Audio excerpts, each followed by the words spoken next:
4 फरवरी 2019 दिन बुधवार गांव के ही पास के एक छोटे से जंगल से किसी एक शख्स ने पुलिस को कॉल करके यह बताया कि यहाँ झाड़ियों में एक पैर पड़ा हुआ है, जो देखकर ऐसा लगता है जैसे कि मानो वो किसी 12-13 साल के लड़के का हो। अब ये खबर सुनते ही पुलिस वाले फौरन वहाँ पे पहुँच जाते हैं और उस पैर को जब्त कर लेते हैं। फिर आगे की इन्वेस्टिगेशन करने के बाद यह पता चलता है कि यह पैर पास के ही गांव में रह रहे मंगेश पाटिल का है, जिसकी उम्र 12 साल है और पिछले 2 दिनों से वह गायब है। पर सवाल यह था कि आखिरकार उस 12 वर्षीय मंगेश पाटिल के साथ इतनी बेरहमी और क्रूरता किसने दिखाई और क्यों? इसके चलते पूरे गांव में अब दहशत का माहौल बन चुका था और इसीलिए कोई भी माँ अपने बच्चे को बाहर खेलने जाने से मना करने लगी, क्योंकि अभी तक सबको यही लग रहा था कि यह एक तंत्र मंत्र जादू टोने का चक्कर है। पर पूरे गांव वाले और मंगेश पाटिल के परिवार वालों की आंखें फटी की फटी तब रह जाती हैं जब इसके पीछे की असल सच्चाई बाहर निकल के आती है। और यह केस 2019 में बहुत ही ज्यादा सेंसिटिव रहा था। और एक और बात, इस केस में हमें सस्पेंस, थ्रिलर और ड्रामा भी भरपूर देखने को मिलने वाला है, तो आप लोग वीडियो में अंत तक बने रहिए और जानते हैं दुनिया की डार्क रियलिटी। तो यह कहानी शुरू होती है महाराष्ट्र के जलगांव के अंतर्गत आने वाले एक छोटे से गांव चाड़ी गांव से, जहां पे एक छोटा सा परिवार यानी कि गरीब परिवार रहता था। इस परिवार में 4 लोग होते हैं, गणेश पाटिल, उसकी माँ गीताबाई और उसके पिता दगदू पाटिल। अब दगदू पाटिल जो थे वो बहुत मेहनत मजदूरी करके अपनी परिवार का पेट पालते आ रहे थे। और आपको इस बात का खास ख्याल रखना है कि उनके जो करीबी कुछ रिश्तेदार होते हैं वो उन्हीं के साथ उनके गांव में रह रहे थे। खैर, मंगेश पाटिल 2 फरवरी 2019 को जब शनिवार का दिन होता है, जिसके चलते मंगेश पाटिल को उसके स्कूल से हाफ डे की छुट्टी हो जाती है और इसीलिए वह हर रोज की तरह कुछ समय पहले ही अपने घर पहुंच जाता है।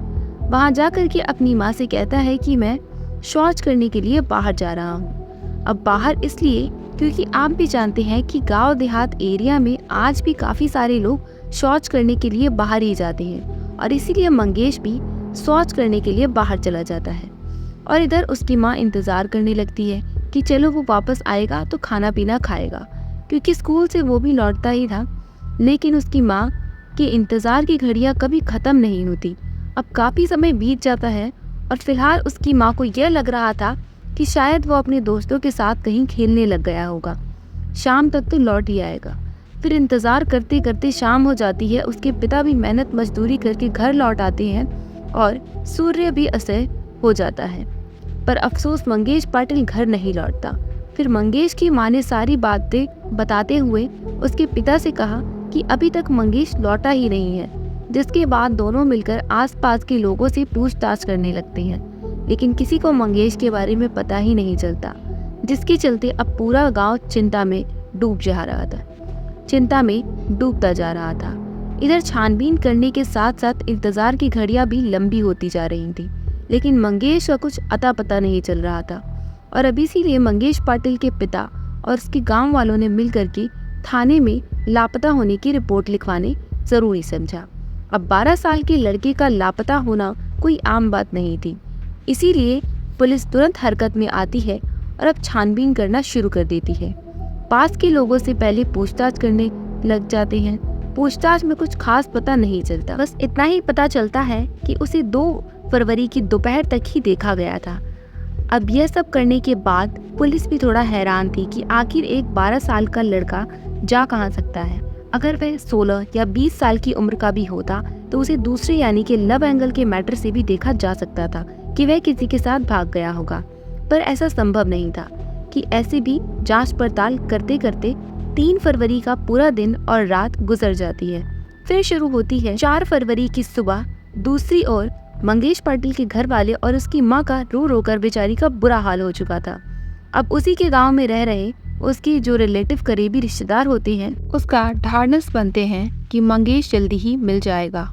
और वहीं दूसरी ओर पूरा गांव भी मंगेश को लेकर के काफ़ी चिंता में डूबा हुआ था, क्योंकि मंगेश एक बहुत ही प्यारा लड़का था जो कि उसके गांव में होने वाले हर भजन कीर्तन में हिस्सा लिया करता था। और अभी तो 4 फरवरी का दिन ही चल रहा था कि उसी गांव के पास के छोटे से जंगल में किसी शख्स ने देखा कि झाड़ियों के बीच में एक पैर झांक रहा, और वो जब पैर के पास जाता है तो वो देखकर सन्न रह जाता है, क्योंकि वो सिर्फ एक राइट पैर होता है, यानी कि पूरी बॉडी नहीं होती है। और उसे ध्यान से देखने पर यह पता चलता है कि वो किसी 12-13 साल के लड़के का है। तो स्थानीय लोगों को थोड़ा शक हुआ कि कहीं ये मंगेश का पैर तो नहीं, और उसके बाद वे जल्दी से पुलिस को इन्फॉर्मेशन के घर वाले तक पहुंचाते हैं। तो घर वालों की हालत भी और बिगड़ जाती है। उसकी माँ का तो रो रो कर बुरा हाल हो जाता है, क्योंकि इससे पहले उनको कहीं ना कहीं इतनी सी उम्मीद थी कि आज नहीं तो कल मंगेश मिल जाएगा और वह घर वापस लौट आएगा। पर इस खबर के बाद उनकी वो छोटी सी उम्मीद भी टूट जाती है। पर यह कहना थोड़ा मुश्किल था कि वो पैर मंगेश का ही है, क्योंकि अभी कोई पुख्ता सबूत तो नहीं था कि वो पैर किसी और का भी हो सकता है। तो इसीलिए फिलहाल तो पुलिस वालों का दिमाग तो घूम ही गया कि अगर यहाँ पे एक पैर मौजूद है तो हो ना हो कहीं बाकी बॉडी पार्ट्स भी यहीं कहीं पड़ी होंगी। इसीलिए बाकी की टीम वहाँ की छानबीन में लग जाती है और उसी दौरान वहाँ पे बाकी के बॉडी पार्ट्स भी मिल जाते हैं। हालांकि सर नहीं होता है, पर उसकी बॉडी की हालत बहुत ही खराब होती है। लेकिन फिर भी अब मंगेश की फैमिली को वहाँ पे बुलाया जाता है और कुछ कपड़े और बॉडी पार्ट्स के कुछ निशान देखकर मंगेश के घर वाले यह तो कंफर्म कर देते हैं कि यह कोई और नहीं बल्कि हमारा बेटा मंगेश ही है। अब यहाँ पे यह तो फिलहाल क्लियर हो चुका था कि मंगेश इस दुनिया को छोड़ के जा चुका है, इसीलिए अब मंगेश की तलाश खत्म हो जाती है और यहीं से उस शख्स की तलाश शुरू होती है जिसने इस घटना को अंजाम दिया था। लेकिन एक बात और, जिस कंडीशन में, जिस हालत में मंगेश मिला था, उसे देखकर ये साबित हो रहा था कि इस घटना को अंजाम देने वाला कोई काला जादू और तंत्र मंत्र करने वाला ही है। क्योंकि इस बात पे और जोर इसलिए भी दिया जा रहा था क्योंकि उस समय के अंतराले में पूरे 27 साल बाद अमावस्या अपने चरम पर थी और यह समय माना जाता है कि बहुत ही बेहतर होता है वैसे लोगों के लिए जो कि पवित्र आत्माओं को अर्पित करते हैं और अपनी शक्तियों को बढ़ावा देते हैं। अब देखो इस बात में कितनी सच्चाई है। मैं इस बात को लेकर के कोई बात नहीं कह रही हूँ, लेकिन उस समय के दौरान लोगों का यही मानना था। मैं भी वही बता रही हूँ क्योंकि जैसे कि मैंने आपको पहले भी बताया है कि मंगेश बहुत ही सीधा साधा सरल और भक्ति भाव रखने वाला एक लड़का था। और अगर इस केस का कोई दूसरे एंगल से भी देखें तो किसी ने मंगेश को इसीलिए किडनैप कर लिया हो कि वो फिरौती की रकम वसूल कर सके, जबकि मंगेश तो बहुत ही गरीब परिवार से ताल्लुक रखता था, इसीलिए यह भी संभव नहीं था। और ना ही मंगेश के परिवार वालों को किसी से भी कोई दुश्मनी थी जो कि इस घटना को अंजाम दे। और फिलहाल कोई भी एंगल नजर नहीं आ रहा था, इसीलिए गांव वाले अब इसको तंत्र मंत्र और जादू टोना के से जोड़कर देख रहे थे। और वहीं दूसरी ओर पुलिस वाले भी अपनी पूरी ईमानदारी के साथ केस की तहकीकात कर रहे थे। पर अफसोस पुलिस वालों को कुछ भी समझ में नहीं आ रहा था और ना ही उनके हाथ कुछ भी ऐसा सबूत मिल रहा था जिससे केस में कुछ बढ़ावा हो सके या केस सॉल्व कर सके। क्योंकि आप भी जानते हैं कि गांव देहात में कहाँ किसी सीसीटीवी कैमरा होते हैं, लेकिन किस्मत से उस गांव में एक ज्वेलर्स शॉप में।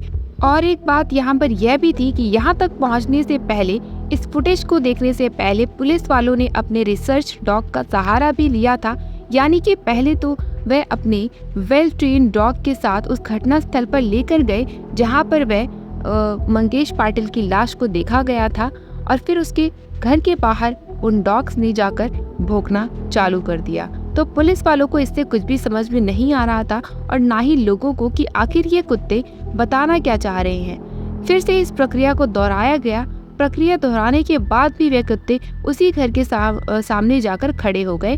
किसी को कुछ भी समझ में नहीं आ रहा था कि पुलिस वालों को फिलहाल यही समझ में आया कि यह कुत्ते यह बताना चाह रहे हैं कि विक्टिम का घर यह है।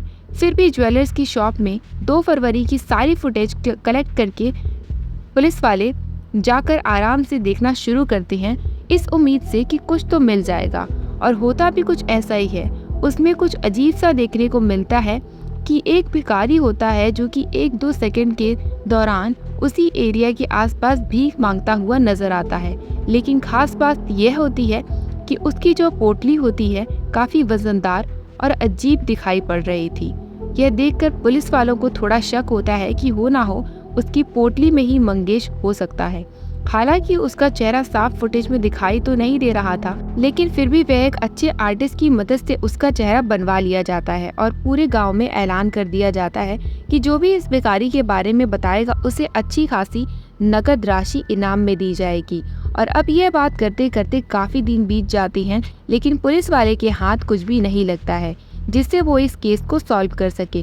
पुलिस वाले को जितने भी खोजकर्ता टीम सभी बैठकर एक जगह पे मीटिंग करते हैं, इस बात पे सोचते हैं, विचार करते हैं कि उन्होंने क्या क्या किया है और क्या नहीं किया है। कहीं ऐसा तो नहीं कि कुछ पहलू छूट रहे हो, हमारी आंखों के सामने हो और हमें हमारा ध्यान न जा रहा हो।